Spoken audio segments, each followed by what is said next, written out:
We're going to now have a look at this covenant that was made by Ahaz with the Assyrians, and we're going to see just how important this is for events of the latter days, which we are actually observing right now. You know, it was just last October, a month after Putin had moved planes and troops into Syria, that the Time magazine came out with this cover: Russia just wants to be friends. Yeah. And I think we know better, don't we? But how the political landscape of the Middle East was changed in September 2015 is just quite remarkable, and it's prophesied. It's actually prophesied in Isaiah. We're going to see that that's part of the study that we're dealing with over the course of this weekend. Now, the section of the history of the nation of Judah and of Israel that we're dealing with, you can see on that chart. Now, I'm going to give you a bigger picture of that in a moment. But the yellow line, of course, is the kingdom of Israel in the north, and they were about to go into dissolution, to be taken into captivity by Sargon in 722 BC in the 6th year of Hezekiah. So they were about to come to an end. One of their last kings was Pekah, the son of Remaliah, and he was in an alliance with Rezin, the king of Syria. And they wanted to replace the king of Judah with an appointee of their own. And so that's why, of course, Isaiah chapter 7 actually outlines that history, and Yahweh offers a sign to Ahaz that he wasn't going to let that happen. The throne of David wasn't going to be dissolved by the activity of Pekah and Rezin. But Ahaz, of course, wouldn't cooperate with his God. So there had to be another way of going about this. And there was. So here is a slightly larger version of that section of the chart that you've just seen. Now you'll notice there in the top circle we've got Rezin, the king of Syria. We've got Tiglath-Pileser III, the king of Assyria. We have Pekah here, the son of Remaliah, the king of Israel at the time. And we've got Ahaz down here, the king of Judah. And as Isaiah 7 pointed out, we don't really need to go back to it, do we? We had a look at the first couple of verses. These two kings are an alliance against Judah. In Isaiah 7, chapter 7, verses 3 to 11, as we saw, Yahweh seeks to help Ahaz and offers him a sign. And he says, I will not ask for a sign. I don't have any faith in Yahweh, the God of Israel. Now, I want to do a little exercise with you at the outset of this study. I want you to use your fingers. I want you to follow me through the book of Isaiah and then into the book of Micah. And if you do have a highlighting pencil of some kind, and you haven't done this exercise before, I would suggest it's very, very helpful to highlight the word the Assyrian in these prophecies. Because when you read it next time, you're not going to read it the same way. If you haven't seen fully the type that is set forth here, you'll never read this scripture the same way again. You won't read it as history, you'll read it as prophecy, and that's how it should be read. Because the historical platform, the historical framework that God established in the life of Ahaz and Hezekiah is used of the prophecies of the latter days. So we're going to start in Isaiah chapter 10, brothers and sisters and young people. In Isaiah chapter 10, and at verse 5. Now we'll be coming back, we'll be circling back to some of these passages a little later on in our study. I just want to go through the names that are used here. So then, the Assyrian is the title of latter-day Gog, the Gog of Ezekiel 38 verse 2. Son of man, set thy face against Gog of the land of Magog, the prince of Rosh, Meshech and Tubal. The Assyrian is the title used in Isaiah and Micah for that same power of the latter days. We're going to see this from the context alone. So you're in Isaiah chapter 10 with me? Have a look at verse 5. Now, if you've got your highlighting pencil, the word Assyrian is the one that you want. O Assyrian, the rod of mine anger, and the staff in their hand is mine indignation. Now, is this a latter-day prophecy? Is this about the activity of Gog? I want you to read on with me. I want you to read into verse 6. I will send him against a hypocritical nation, and against the people of my wrath will I give him a charge to take the spoil and to take the prey. Anybody got a suggestion where that might be from? Ezekiel chapter 38. Hast thou come to take a spoil? Hast thou come to take a prey? The identical words. So the Spirit is telling you, read Assyrian, read Gog. It's the latter-day Gogian power that's being referred to here. Now, how do we know that this is the right interpretation? Well, you don't have to read very far. Come to verse 24 of Isaiah chapter 10. Therefore thus saith Adonai Yahweh of armies, O my people and dwellest in Zion, be not afraid of the Assyrian. He shall smite thee with the rod, and shall lift up his staff against thee out of the manner of Egypt. For yet a very little while, and the indignation shall cease, and mine anger in their destruction. And Yahweh of armies shall stir up a scourge for him according to the slaughter of Midian at the rock of Oreb. Now, those of you who have done a little bit of work on the book of Judges will know that when Gideon and his 300 men destroy the host of the Midianites in Judges chapter 7, it's a type of Armageddon. It's used that way right throughout the prophecy of Isaiah. Just step back to chapter 9 of Isaiah, for example, and verse 4 and 5. Isaiah 9 verse 4. For thou hast broken the yoke of his burden, and the staff of his shoulder, the rod of his oppressor, as in the day of Midian. So here's the victory of Gideon over the Midianites. What's this time? Well, look at verse 5. For every battle of the warriors with confused noise, and the garments rolled in blood, but this shall be with burning and fuel of fire. What does it lead to? Or look at verses 6 and 7. Unto us a child is born, unto us a son is given, and the government of the kingdom of God. That's what it leads to. It leads to the establishment of the kingdom of God. And verse 7 says, of the increase of his government and peace there shall be no end upon the throne of David. The zeal of Yahweh will perform this. So you see, when God uses the Midianites, he's using a type out of the book of Judges. He's saying that when Gideon destroyed the Midianites with his 300, that was a type of Armageddon. So when you come to chapter 10, and he talks there in verse 26 about the slaughter of Midian, we know it's about Armageddon. Alright, so you know your context. The Bible speaks for itself. So come with me now to Isaiah chapter 14, a bit further on in the prophecy. Now if I was to ask you what's Isaiah 14 about, you'd say the king of Babylon. Yes, true. But when we get to the end of the chapter, we read this in verse 24. Yahweh of hosts has sworn, saying, surely as I have thought, so shall it come to pass, and as I have purposed, so shall it stand, that I will break the Assyrian in my land, and upon my mountains tread him underfoot. Then shall his yoke depart from off them, and the burden shall depart from off their shoulders. So when is this, brothers and sisters? Can we be assured about the timing of this? When is this going to happen? Look at the next verse, verse 26. This is the purpose that is purposed upon the whole earth. And this is the hand that is stretched out upon all the nations. This is not about some local conflict in the land of Israel in the days of Hezekiah. That is the type of what Christ is going to do in the whole earth. See, when you read this term, the Assyrian, you're reading about latter-day Gog that comes down upon the mountains of Israel to precipitate Armageddon. Right? Got the picture? Well, I won't need to do much explanation from now on, will I? We just go and look at the verses and you can highlight the word the Assyrian and you'll see the context around it. It will always be that context. So come to chapter 30 of Isaiah and verse 31.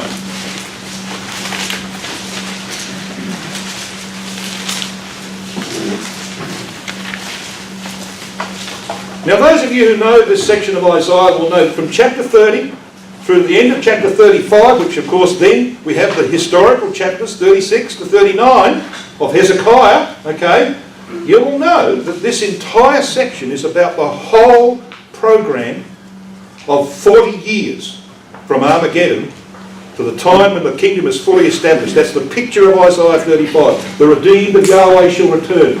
It's not talking about you and me, brothers and sisters. It's talking about the nations who are subjected to Christ. The context tells you that.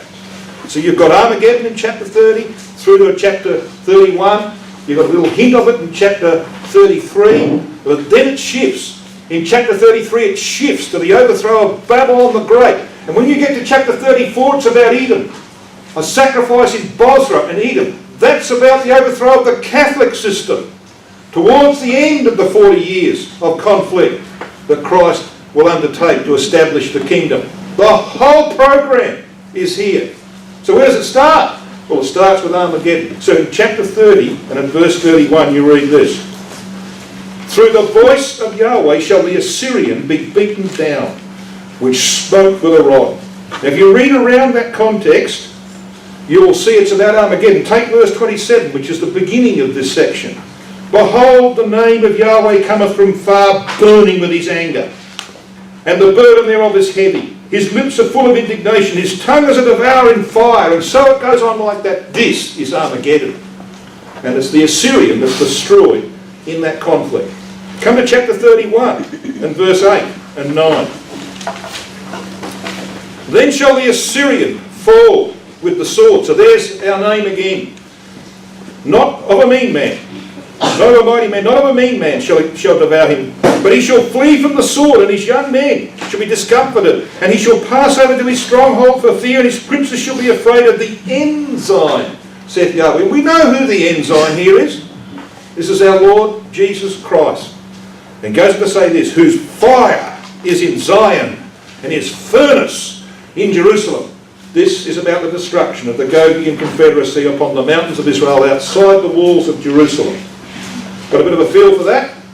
Well, Isaiah's not the only prophecy that uses the Assyrian. Micah uses the Assyrian. So come to the prophecy of Micah. Now why would Micah do this, do you think? Well, I'm going to read you Micah 1 and verse 1, which says, the word of Yahweh that came to Micah the Morashite in the days of Jotham, Ahaz, and Hezekiah, kings of Judah. So there's your answer. The same historical background. When Micah prophesied, he was prophesying in the reign of Jotham, the father of Ahaz, right through the reign of Ahaz and into the reign of Hezekiah. He was there at the time of the Assyrian invasion. And so when you read in Micah chapter 5 these words, it's no surprise, is it? We know what Micah 5 is about. It's about our Lord Jesus Christ. And you read this in verse 4. And he shall stand and feed in the strength of Yahweh, in the majesty of the name of Yahweh his God. And they shall abide, for now shall he be great unto the ends of the earth. And this man, Christ, shall be the peace, when the Assyrian shall come into our land, and when he shall tread in our palaces, then we shall raise against him 7 shepherds and 8 princes of men. Actually a reference to the king priests that will be with our Lord Jesus Christ. We'll come back to that later on. Look at verse 6. And he, it should read, he, Christ, shall waste the land of Assyria with the sword, and the land of Nimrod in the entrances thereof.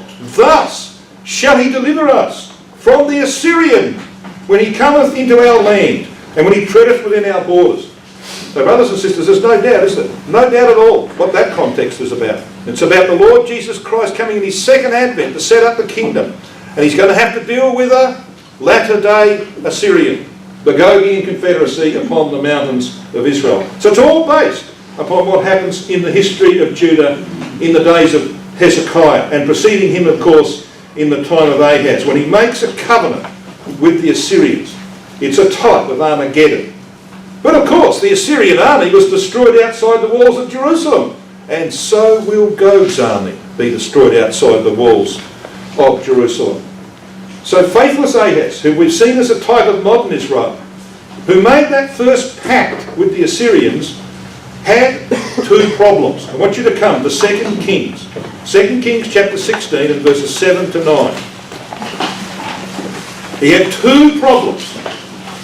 We're going to see what they were, and we're going to see how they match latter-day Israel.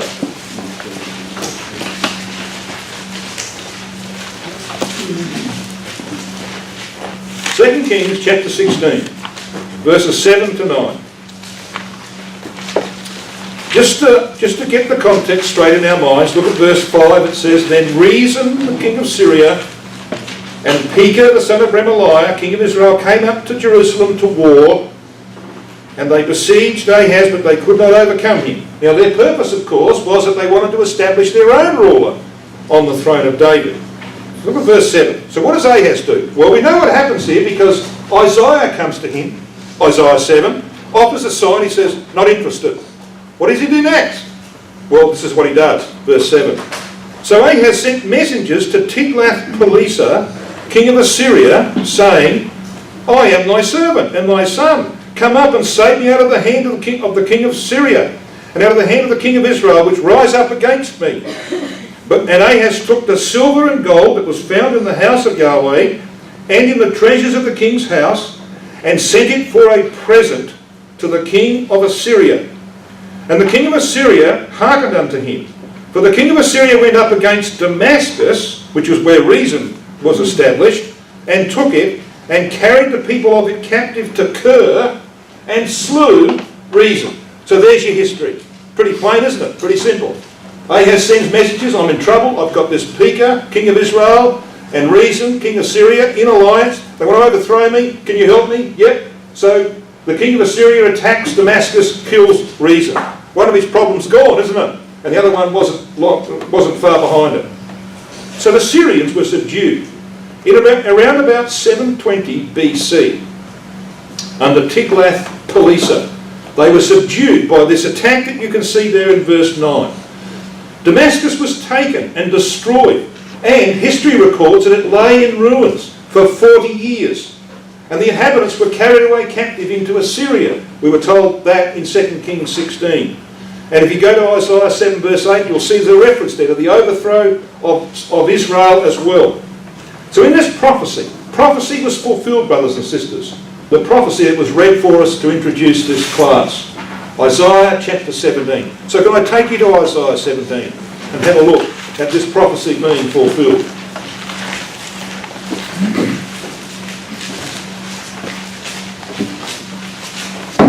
So let's have a look and see what happens to Syria.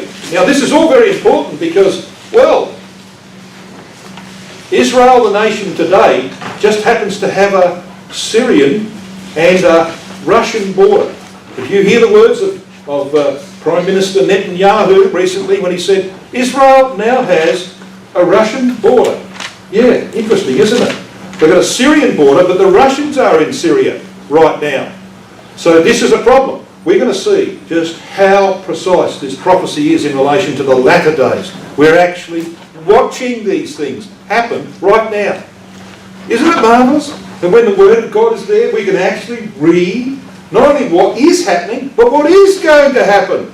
We know what's going to happen. And we're going to see that in our studies, God willing, over the course of these 2 days. So what about this prophecy in Isaiah 17 verse 1? It says this, the burden of Damascus, behold, Damascus is taken away from being a city, and it shall be a ruinous heap. That was fulfilled when Tiglath-Pileser came along, and he killed Reason, he destroyed Damascus. History says it lay in ruins for 40 years. It didn't stay that way though, as we're going to see. The kingdom of Syria remained a province of Assyria, so you don't want to confuse those. Syria, Assyria, 2 different powers, till the capture of Nineveh by the Medes in 625 BC, when it fell under the conquerors. So there's our prophecy, 2 Kings 16 verse 9.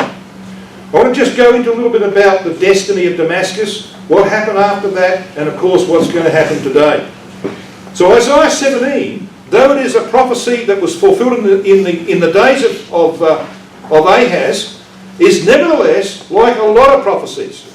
It has a primary application for that time, and it has a secondary application for the latter days. We know that's true, don't we?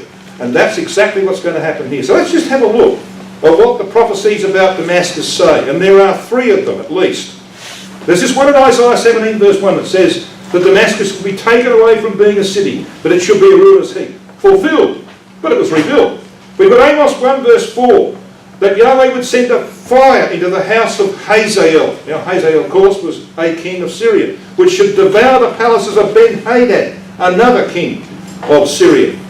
But you know, I want you to come. Just put something in Isaiah 17, if you wouldn't mind. We'll be back here shortly. Come to Jeremiah 49. That's the other prophecy of the 3. Jeremiah 49. Now this takes a little bit more explaining. In Jeremiah 49, we have a series of prophecies. There's one against Edom, And there's one against Damascus. It starts in verse 23, Jeremiah 49. Concerning Damascus, Hamath is confounded, and Arpad, for they have heard evil tidings. They are faint-hearted. There is sorrow on the sea. It cannot be quiet. Damascus is waxed feeble, and turneth herself to flee. And fear has seized on her. Anguish and sorrows have taken her as a woman in travail. Then we got this strange verse, verse 25. How is the city of praise not left? The city of my joy. Now there will be different translations in this room, and you might have a better translation of that. The one you can see in yellow on the screen behind me is from the Interlinear Scriptural Analyzer. It says, how is it that the boasted city is not forsaken, the town of elation? Now what this is about, and the context demonstrates it, is that when Tiglath-Pileser brought his Assyrian army up to Damascus, the people greatly feared, just like they did when he came to the walls of Jerusalem. They greatly feared. And there were some people saying, let's get out of here. And probably some did. But the young men of the city said, not on your life. You know, I've had my spinach this morning, I'm going to fight the Assyrians. Not on your life, I'm not fleeing. And they were boasting about how Damascus could defend itself against the Assyrians. But they were all cut off, they were all destroyed. And you see, the next verse tells you that. Verse 26, it says, therefore her young men shall fall in her... These are the boasters. These are the ones who are saying, we're not going to forsake this city. It's the city of our pride, of our power, of our elation. We're not going to forsake it. Well, okay. A bit like ISIS, they're going to kill you. Because they were all slaughtered in the streets of that city, as verse 26 says. And all the men of war should be cut off in that day, saith Yahweh of hosts. You had your chance, you didn't get out when you could, so you're all going to be dead. However, by the time of the Medo-Persian supremacy, Damascus had not only been rebuilt as a city from the ruins in which it lay for 40 years, but it was the most famous city in Syria, according to the historian Strabo. So it bounced back. Could I ask you what Damascus is like today? I took a party there to Damascus in 2010. We stayed in a couple of hotels. We went to some delightful restaurants. Don't bother today. Half of Damascus is in ruins today, and the other half is shortly going to be in ruins. And we're going to see why.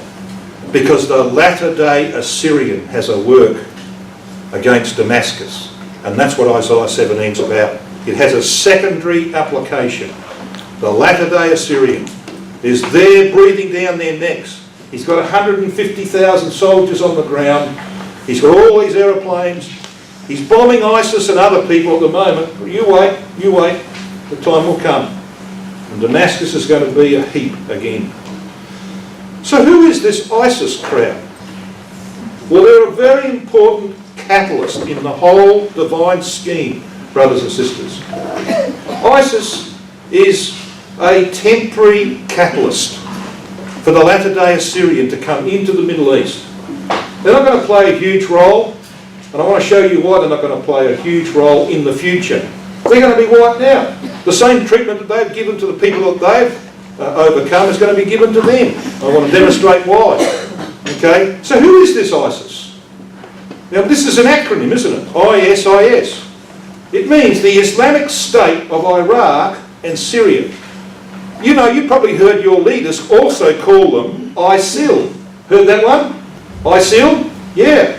Well, it means the Islamic State of Iraq and the Levant. Now, we don't use this name, the Levant, today. So what is the Levant?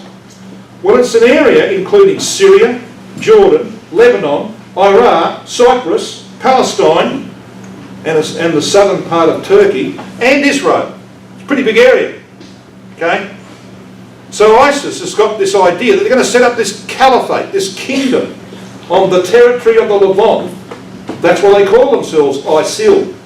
Now they emerged in 2011 in Iraq as an outgrowth of Al-Qaeda. You know, the people who flew the planes into the Twin Towers and into the Pentagon in 2001. Remember that one? Well, I think you can't forget it. They call it 9/11. Yeah, that's the people. Well, Al-Qaeda thinks that ISIS is too extreme.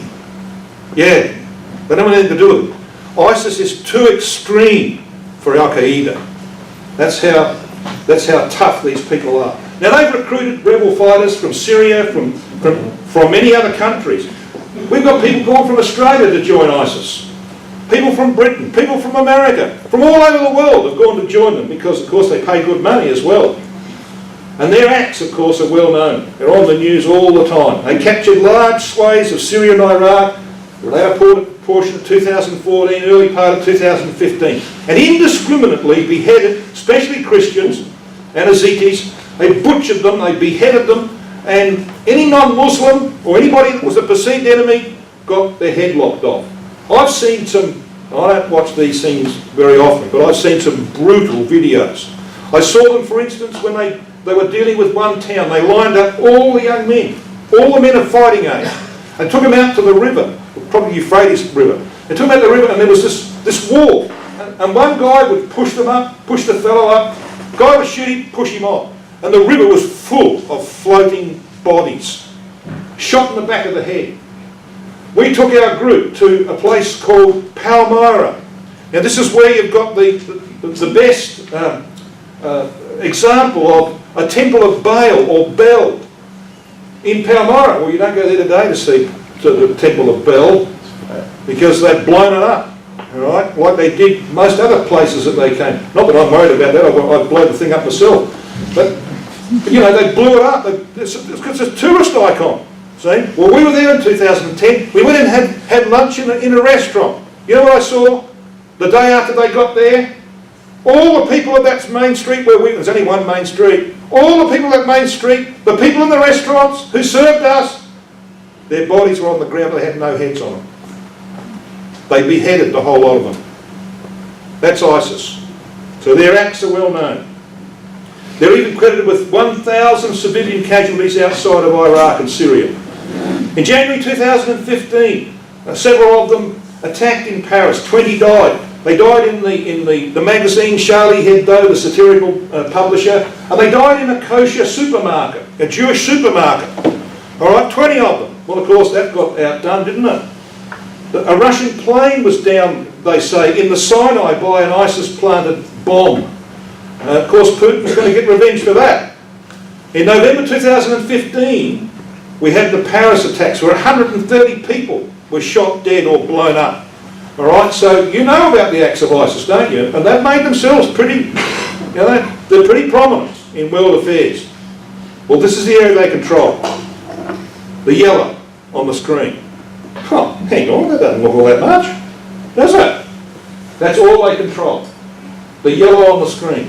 And they've lost some of that since that map was drawn. So they're not a big power in the scheme of things. They are not going to establish a caliphate. That's a pipe dream, because they're going to be destroyed by the latter day Assyrian before they get around to it. That's what's going to happen to them. Well, they've reached out. You can go to North America, Europe, Middle East, Australia, you'll find ISIS cells. We've got idiots in Australia who've gone around shooting policemen in the head. One who took out a knife is going to behead some innocent citizen in the street. Yeah. That's the kind of thing that's happening because of ISIS. But it's a temporary phenomenon. Now let me just veer off from that. It's enough about ISIS for the time being. Now we'll talk about their future in a moment. What about the problems that Russia, and particularly Putin as the leader of Russia, has caused for the nations of Western Europe and for the nations of the world generally? Now we know what's been happening. Russia and NATO are at loggerheads at the moment over European security, because when the former Soviet Union countries of the West became part of the European Union, they then wanted to join NATO, which is the North Atlantic Treaty Organisation. Well, Russia said, no, we can't have that. So Putin's been doing all sorts of things to try and stop that happening. He's been flying planes over the UK and even here over America or near America. He's been doing all sorts of things to make it clear he's not happy about these nations becoming part of NATO. The European Union has strong sanctions against Russia over the problem in Ukraine, the fact that Russia is supporting the rebels in the east of Ukraine, etc. The world certainly hasn't forgotten the assumption, the annexation of the Crimean Peninsula by Russia in February 2014. He just took it over. They haven't forgotten that. Russia's unilateral entry into Syria in September last year to support Bashar al-Assad has been a thorn in the side of the West. And Russian attacks on anti-Assad forces as well as ISIS. In other words, he's fighting the rebels that the Western nations are supporting. He's blowing them up too.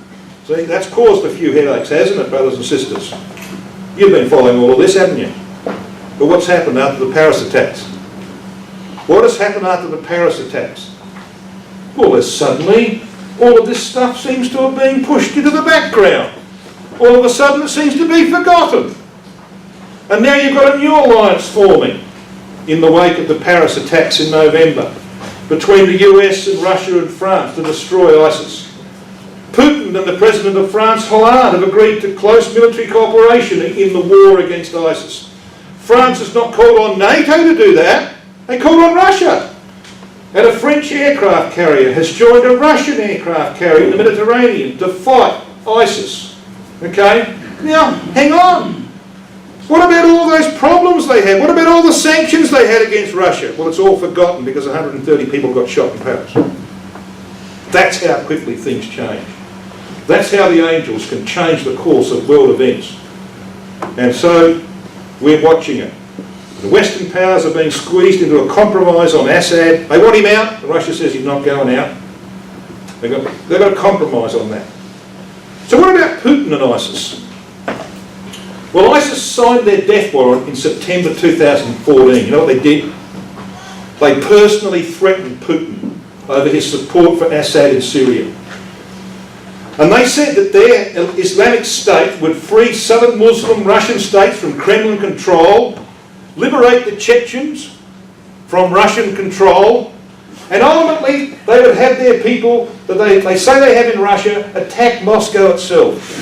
What idiots. When they are dealing with the most powerful man on earth, who does anything he wants and gets away with it, right? They have signed their own death warrant. And you know he's in Syria to destroy who? ISIS. Yeah. And eventually he will. He vowed in November 2015 to hunt down ISIS wherever they are. And you know, he's a very crude man, isn't he? He said, even if they're in the toilet, I'll get them there. That's the crudity of that man. It doesn't matter where I'll get them. I'll hunt them down. That's this man. He's going to destroy ISIS in due course. Because he happens to be the leader of the latter-day Assyrian. Yeah. We're going to see just how much of this we're watching right now. There was a headline in the Daily Express in the UK, the 17th of November 2015, that said, "End of ISIS. Putin sending 150,000 soldiers to Syria to wipe out evil Islamic State." Yeah. Well, that's enough about signs of the times. Now let's have a look and see what the Bible says about this. I want you to come to Daniel chapter 7.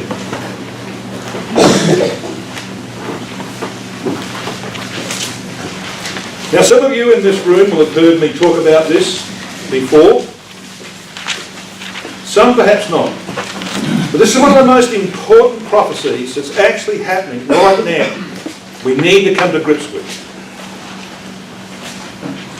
Daniel 7 verse 7, as you well know, the first 7 verses of Daniel chapter 7 are all about the 4 beasts, the successive world empires. It matches, of course, Nebuchadnezzar's image of chapter 2. So you have, instead of the head of gold, you have the lion of Assyro-Babylonian Empire. Then you have the Medo-Persian bear in place of the chest of silver. Then you have the Greek Macedonian leopard in place of the belly and thighs of brass, and so on. And you've got this 4th beast that is in place of the legs of iron. It's described here in verse 7 of Daniel 7. "And this I saw in the night visions, and behold, a 4th beast, dreadful and terrible, strong exceedingly, it had great iron teeth. It devoured and brake in pieces, and stamped the residue with the feet of it." Now you notice those words in green? They've never been fulfilled by the 4th beast. Never. It's still to be fulfilled in the latter days. It never happened in the history of Rome. I want to show you that. And it says, he was diverse from all the beasts that were before it, and it had 10 horns. So what about this fourth beast? Well, you might say it's long since gone. The Roman Empire's gone. All that's left of it is the iron of Catholicism. Yes, true. But this fourth beast, this fourth empire, has to be in existence in the latter days. We know that when you come to Daniel chapter 7 and verse 11, because it says this. Daniel 7 verse 11. I beheld then, because of the voice of the great words which the horn spake, that's the horn on the fourth beast, which we read of in verse 8, it says this. I beheld even till the beast, the fourth beast, was slain, and his body was given to the burning flame. So who does this? Well, Christ and the saints. Verses 13 and 14 talk about that. So Christ and the saints will destroy this fourth beast, and in fact they will have to deal with the other three beasts who will be around. Because you see, when Gog puts together its great confederacy, it has reformed all of those powers again. It's taken over the territories of the four empires. It's taken their people into its empire. You've got the great image empire which stands up in Daniel chapter 2. And as we know, that's the drama of Daniel 2, isn't it? Daniel 2 is not about a succession of world empires. Well, it is, but it's not really about that. It's about what's going to happen in the latter days. And that's what Daniel says to Nebuchadnezzar. God is telling you what's going to happen in the latter days. That image has got to be put back together. And the territories of those four empires have got to be brought together into one massive image empire. That's why you read of the other beasts here in verse 12 of Daniel 7. As concerning the rest of the beasts, they had their dominion taken away. Okay? So, brothers and sisters and young people, this is a prophecy of the latter days. So what part of it is still yet to be fulfilled in terms of the words of verse 7? Well, this is the part. So, this is what Brother Maurice Stewart wrote in the Prophecy of Daniel in August 1973. Now, some of you will have his notes on the Prophecy of Daniel. Well, I'll tell you something. Hold on to them. They're going to be worth a lot of money pretty soon. You know why? Because when they were reprinted, they weren't reprinted exactly as they were in 1973. All right? Certain things were taken out, and this is one of them. Now, I don't know what stupidity led to that, but it's stupidity. He had this right, brothers and sisters. He had it right. Maurice Stewart had most things right on prophecy, didn't he? All right? And he had this right. We need to recognise that. This is what he says about Daniel 7 verse 7. Let us emphasise, in other words, it's important. Here is an important statement that has not as yet been fulfilled. Rome has never trampled the residue of Persia underfoot. It has never occupied all this territory. In other words, the territory of the previous empire that it took over. A power must yet arise which will occupy the territories of Babylon, Persia, Greece and Rome, to be afterwards subjected to a higher power, namely Jesus Christ. Russia will do this. Thus, like the image of Daniel chapter 2, whose metals will have to be confederated together before they can be broken to pieces together, as required by Daniel 2:35, so also this terrible fourth beast vision has a latter day application, and so it does. Let me show you how. Let me show you why. That was the Assyro-Babylonian Empire of Nebuchadnezzar. See the area there in the darkish area? Nimrod established that way back in 2240 BC. But it was Nebuchadnezzar who brought it to the height of its power. It was destroyed in 539 by the Medo-Persians. It was gobbled up. You know, this bear has 3 ribs in its mouth. Now, normally when an animal's got 3 ribs in its mouth, it means that the rest of whatever it was that had 3 ribs is gone. It's consumed it. He's eaten it. Yeah. So the Medo-Persians came along and gobbled up the whole region. But they were followed in due course by Alexander and his forces. And they gobbled up all the territory of the Medo-Persians and added bits here and there. But what about the Romans when they came along? 67 BC to AD 476. Well, you notice where they got to. They got to the head of the Persian Gulf, only briefly by the way. They couldn't hold it because the Parthians were too strong for them. So, you know, when Hadrian came to power in 118 AD, he abandoned Trajan's conquest, his predecessor's conquests over here, and he built a line of forts that go north-south through modern Jordan and Syria. I know they are there. I stood in some of them. I can show you pictures of them. Every Roman mile, there's a line that became the eastern border of the Roman Empire for the rest of its history. So what's missing here? What's missing? Every previous empire gobbled up the whole territory of the empire that preceded it, not Rome. There's a residue. A big residue, by the way. And it happens to be that area there. And it includes a portion of Syria, Iraq, the whole of Iran, portion of the Stan states to the south of Russia, which are already in Russia's possession, Afghanistan, and half of Pakistan up to the Indus River. That is the residue of the three empires. That is what's referred to in Daniel 7 verse 7. This latter-day fourth beast, when it's revived, and Brother Murray said, and he's quite right, Russia will do this, when it's revived, has to stamp the residue with the feet of it. In other words, it's not gentle treatment. The last time I stamped on something it hurt. Alright? It's not gentle treatment. It's about putting troops on the ground. He's got 150,000 in Syria already, which is on the western border of the residue. So what do you reckon is going to happen tomorrow and the day after? Yeah.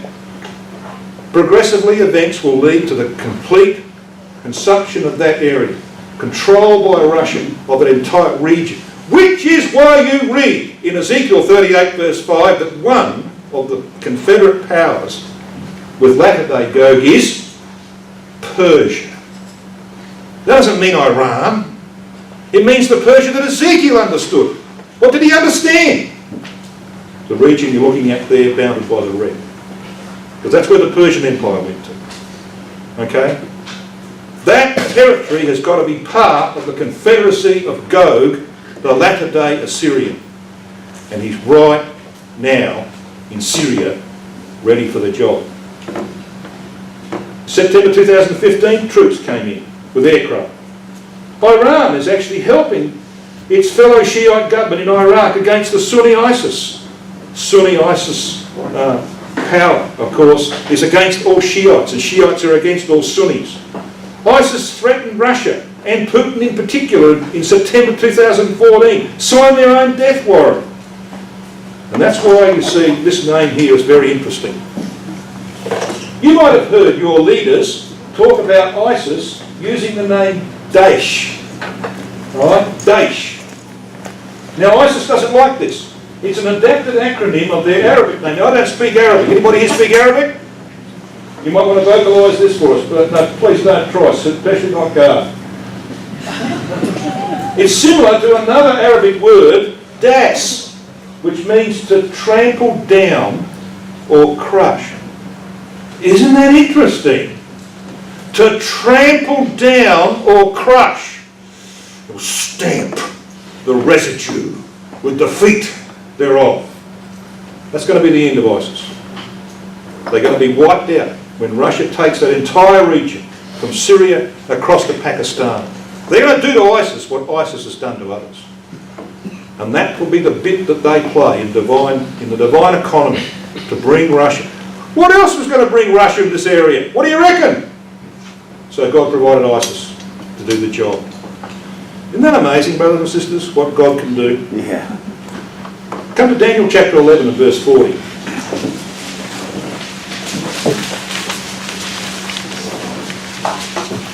There are three references which all say the same thing. Ezekiel 38 verse 5, Daniel 7 verse 7, and Daniel 11 verse 40. They all teach the same thing. The assumption of the territory from Syria to Pakistan by the latter-day Gogian power, the latter-day Assyrian. Daniel 11:40 says this, and at the time of the end shall the king of the south push at him. Now we'll talk about who the him is here in a moment. It's actually the power occupying Constantinople or modern Istanbul. And the king of the north shall come against him, same him, like a whirlwind. with chariots and with horsemen and many ships. And he shall enter into the countries and shall overflow and pass over. Well, a portion of that verse has already been fulfilled. That which deals with the pushing by the king of the south at him. So in 1917, during the First World War, when Britain, which was the occupying power of Egypt, pushed the Turks from Palestine, that portion of the prophecy up to there was fulfilled. Okay? Now, to be called the king of the south or the king of the north, in terms of Daniel chapter 11, you have to be a foreign occupying power of someone else's land, which you're ruling for a time. Britain occupied Egypt from 1880 something to 1952. 1917 came within that period of time. That prophecy, the pushing of the Turks who were in possession of Palestine, the pushing of the Turks by the British power, the king of the south, coming up from Egypt, out of the land of Palestine, led, of course, to the formation of the State of Israel. Okay? Fulfilled. But not the second part. The second part of that verse, where it says, and the king of the north shall come against him, that is the power occupying Constantinople, like a whirlwind, that is yet to come. And that will be performed by the latter-day Assyrian. Russia, the occupying power of Syria, Iraq, Iran, Afghanistan, and Pakistan, will invade the Middle East via Turkey. I want to show you exactly how that's going to happen. Now, the hymn here of Daniel 11:40, as Brother Thomas points out quite correctly in both Help Us Israel and the exposition of Daniel, the hymn here is the power occupying Constantinople. It is identified by this king of Daniel 11 verse 36. And the king shall do according to his will. This is the power. The king is the little horn of the goat of Daniel chapter 8 verse 9. It's a reference to the Roman Empire ruled from Constantinople in that time, support of the papacy and the Catholic Church. And this is what John Thomas wrote about that in Help Us Israel. He said, it matters not whether they be pagan Romans, Catholic Greeks, Muslim Turks, or Greek Catholic Russians, the power that rules in Constantinople and plants its standard in Assyria is the little horn of the Assyro-Macedonian horn of the goat, and therefore the hymn of Daniel 11 verse 40. Now, the power occupying Constantinople today happens to be Turkish, doesn't it? And the Turks were in control of Palestine in 1917. So we've got a prophecy that's about to be fulfilled, brothers and sisters. And it has to be fulfilled before there can be an invasion into the Middle East from the north down through Turkey. Because it's the king of the north that comes against him. And you can't be called the king of the north, biblically, unless you are a foreign occupying power of the territory of the Seleucid kingdom. When Alexander's kingdom was divided up into 4 sections, the 2 dominant parts were the Seleucid kingdom, king of the north, and the Ptolemaic kingdom in Egypt, king of the south. You can't be called king of the north until you possess that territory. And what we're watching is the first stages of that coming to pass. And when they've got that territory, then they can attack down through Turkey, down the coastal strip of Lebanon and Israel and into Egypt. And then they're drawn back, of course, to Jerusalem. We'll talk about that a little later on in our studies, to be destroyed by Christ and the saints. So the names of Gog in prophecy goes through several phases here. Gogian power passes through several phases on its way to Armageddon. It's called the king of the north when the Seleucid territory is controlled.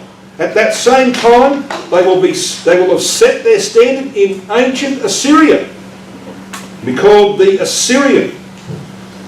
Then they become, when they take Constantinople later on, they become the little horn of the goat. And when they come down into Egypt, they're called in Isaiah 19 verse 4, a cruel Lord. That's the stages. That's the way it's going to play itself out. Now, I can see my time is running out on me, but I've got a few minutes, so I'm going to actually spend a little bit of time on what's happening between Russia and Israel today, because this class is called A Covenant with the Assyrians. Of the 8.18 million in the land of Israel today, 1.6 million are Russian Jews who came in the last 25 years. 1.7 million are Arabs. In May 2013, there were 10,000 Red Army veterans still alive from World War II living in Israel. How old would they be, do you think? Very late 80s, at the best? Early, mid-90s? Probably, most of them. There were 10,000 still alive in 2013 in Israel who had fought against Hitler in the Second World War. Shows you how many Russian Jews there are in Israel today. The links are now very strong. Putin visited there in 2012 in June. He said his talks with Netanyahu had been very detailed and very useful. I'm sure they were. Shimon Peres went to Moscow when he was president, November 2012, for the inauguration of the Jewish Museum and Tolerance Centre in Moscow. A Russian warship visited Haifa Harbour on the 13th of May 2013. They took many of those Red Army veterans aboard that Russian ship. I'm sure they had their cameras working because this ship has got ramps at the front and ramps at the back to let down tanks and other equipment onto the shore. They're probably looking for places where they could do that a little later on. And this is what the Russians said about that visit. There is something to be understood from this for the contemporary Middle East. Where we decided to make anchor is a clear statement both to the Israelis and the entire region. Think about that, the implications of that. Netanyahu went to Moscow in September 2015 to avoid conflict with Russia over Syria, because when Putin brought his planes in, of course the Israelis fly over Syria too, don't they? So he went there and said, well, let's not have any problem, like Russia's had with Turkey, for example. So he sorted that out with Putin. You've not heard any incidents of Russian and Israeli planes coming into contact? Of course you're not. You won't hear it either. It's been organised.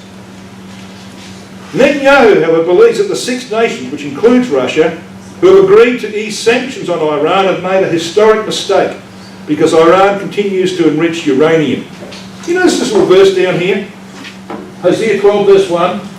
Ephraim feedeth on wind, and followeth after the east wind which came from Syria. He daily increaseth lies and desolation, and they do make a covenant with the Assyrians, and oil is carried into Egypt. Yeah, we're about to see it. We're about to see it. Just like Ahaz, king of Judah, made a covenant with the Assyrians to save himself from two problems. What was his problems? His problems were due north, king of Israel. What's Israel's problem due north? Hezbollah, southern Lebanon. His other problem was northeast, Syria. What's Israel's other problem? Syria. It's the only neighbour that wants to see Israel destroyed. All the rest are at peace with Israel. And a bit further northeast, you've got Iran. Yeah. I'm going to show over the course of this weekend that an agreement is going to be formed between Russia and Israel that will see the end of the problem of Iran's nuclear weapons, the end of the problem with Syria, the end of the problem with Hezbollah and Hamas in the Gaza Strip, leading to the fulfilment of Ezekiel 38 verses 8 to 12, which say that the peace that descends upon the Middle East before Armageddon is not far away. It's not far away. So what would a covenant between Russia and Israel achieve? Russian control of Syria removes the last enemy among the nations surrounding Israel. Russian domination of Iran would end the nuclear threat to Israel. Any agreement would include Russian approval for Israel to eliminate Iranian-backed Hezbollah in southern Lebanon. And Israel will annex the West Bank as a result of it. Ezekiel 38 verse 8. You know what it says? When Gog comes down upon the mountains of Israel, he comes down upon the West Bank. I want to show you that in a minute. The Gaza Strip will become the homeland of the Palestinians. Joel 3, Zephaniah 2 indicate that. But they'll be at peace with Israel. You see, Ezekiel 38 verse 8 says, when Gog comes down, he comes down against the mountains of Israel. So where are these mountains of Israel? Well, 90% of them just happen to be in the West Bank, from Hebron to Gilboa. So what that means, brothers and sisters, is that at some point in the near future, Israel's going to take control of the West Bank. And when Netanyahu was elected last year, you know what he said? ultimately we're going to take over the West Bank. That's why he's building settlements there at the moment. Okay, he's going to take over the West Bank. When they do that, they can take down the wall that's around the Green Line, living without walls and bars and gates, having security, at peace. Yeah, it'll happen because of the covenant with the Assyrian of the latter day. It's all going to end very sadly for a faithless Ahaz-like nation, isn't it? Very sadly. Because we read in Ezekiel 38 verse 10, at the same time shall things come into thy mind and thou shalt think an evil thought. There's nothing more evil than making a solemn covenant when you intend to break it. Nothing more evil than that. And it's happened before. Guess who to? Russia. On the 23rd of August 1939, Nazi Germany and the Soviet Union signed what was called the Nazi-Soviet Non-Aggression Pact, agreeing that the two countries would not attack each other in the future. The pact was broken when Nazi Germany attacked the Soviet Union less than 2 years later on the 22nd of June 1941. Stalin was so stunned by this because he was so confident that this covenant, this agreement with Hitler would hold, he'd actually gone and shot his best generals because they were competition to his leadership. So he shot them all. Brothers and sisters, we're going to talk about the Assyrian invasion in our next study, God willing. We're going to see how all of those things of the past are a wonderful pattern for the things of the present and the future. And the great thing about all that is we are being prepared to be involved in it. And when all this happens and unfolds and the latter day Assyrian comes into God's land, guess who's going to be there to meet him? You and me. By the grace of God.